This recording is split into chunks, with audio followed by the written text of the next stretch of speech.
धनबाद के झरिया थाना क्षेत्र में पति पत्नी विवाद का मामला सामने आया है। भूली डी ब्लॉक निवासी तन्नू तिवारी और झरिया राजवाड़ी निवासी वेदांत पाठक के बीच 2022 में विवाह हुआ था, लेकिन कुछ समय बाद रिश्तों में दरार आ गई। वेदांत पक्ष का आरोप है कि 22 मई को पत्नी अपने परिजनों के साथ घर पहुंची और गाली गलौज और मारपीट की कोशिश की गई।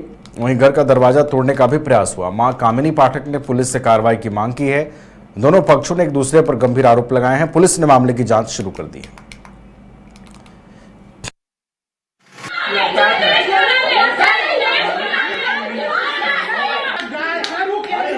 आप पूछे कि क्या चाहती है आपको पत्नी, तो पत्नी थोड़ी है, इसका पूरा फैमिली मतलब यही पैसे वैसे ही चाहता है। क्योंकि इसके पापा जब आते थे स्टार्टिंग में 2-3 महीने बाद ही आए थे, मतलब कहीं आप शादी कीजिएगा और किसी के ससुर आ रहे घर पे और हमको बोल रहे कि मेरी बेटी के नाम पे आप SIP करवा दीजिए, इतना का SIP करा दीजिए, गांव का जमीन किसके नाम पे है तो वो भी इनका नाम पे कुछ करवा दीजिए कि सिक्योरिटी रहेगा।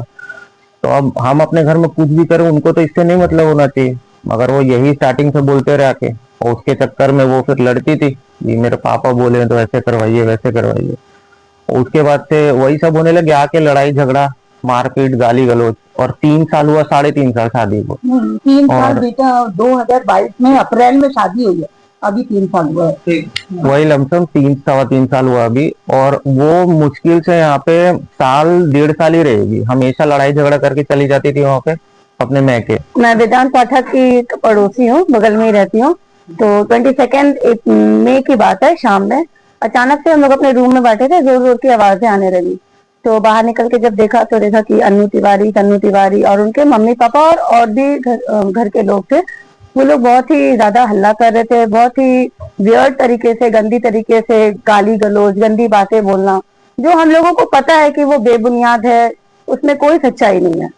बट जब इस तरह से बोलने लगे तो मैं और मेरे और भी अगल बगल के लोग, हम लोग गए उन्हें समझाने के लिए कि ये तो तरीका सही नहीं है, आप अलग तरीके से उसको बैठ के बात कर सकते हैं। मगर वो आउट ऑफ कंट्रोल से बिल्कुल ही सुनना नहीं है, और वो उल्टा हमें ही बोलने लगे कि आप लोग नहीं देखे, ये है वो है, जो भी।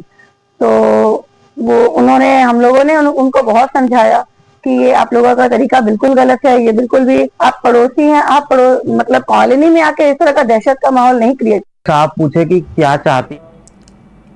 जमशेदपुर में प्रतीक संघर्ष फाउंडेशन का वार्षिक सम्मान समारोह भव्य रूप से आयोजित हुआ। बिष्टुपुर स्थित मिलौनी हॉल में प्रेक्षागृह में आयोजित कार्यक्रम में समाज के विभिन्न क्षेत्रों में उल्लेखनीय योगदान देने वाले लोगों को सम्मानित किया गया। समारोह में SDO Arnav Mishra, civil surgeon doctor Sahir Pal और मिसेस इंडिया एशिया विजेता नीला सेन गुप्ता समेत कई गणमान्य अतिथि मौजूद रहे। कार्यक्रम के दौरान समाज सेवियों और विभिन्न संस्थाओं के प्रतिनिधियों को सम्मान प्रदान किया गया। फाउंडेशन के संस्थापक अजित सरकार ने बताया कि वो संस्थान वर्षों से रक्तदान, समाज सेवा और सम्मान समारोह के माध्यम से समाज में सकारात्मक योगदान दे। और चलिए खबरों में बढ़ेंगे आगे। अगली खबर चतरा जिले के इटखोरी थाना क्षेत्र से मिल रही है, जहां पुलिस को एक बड़ी सफलता मिली है।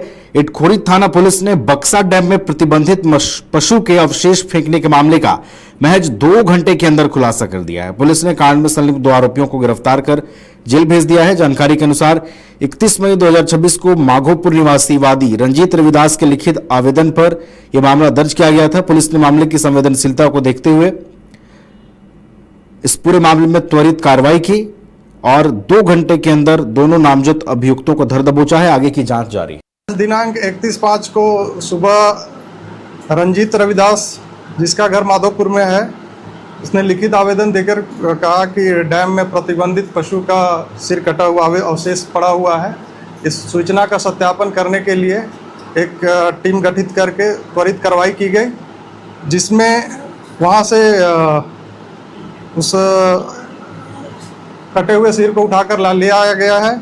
घटना की गंभीरता को देखते हुए त्वरित कार्रवाई की गई और घटना से संबंधित 2 लोगों को 2 घंटे के अंदर उद्भेदन करते हुए घटना में संलिप्त 2 अभियुक्त को गिरफ्तार कर लाया गया है। अग्रिम कार्रवाई की जा रही है।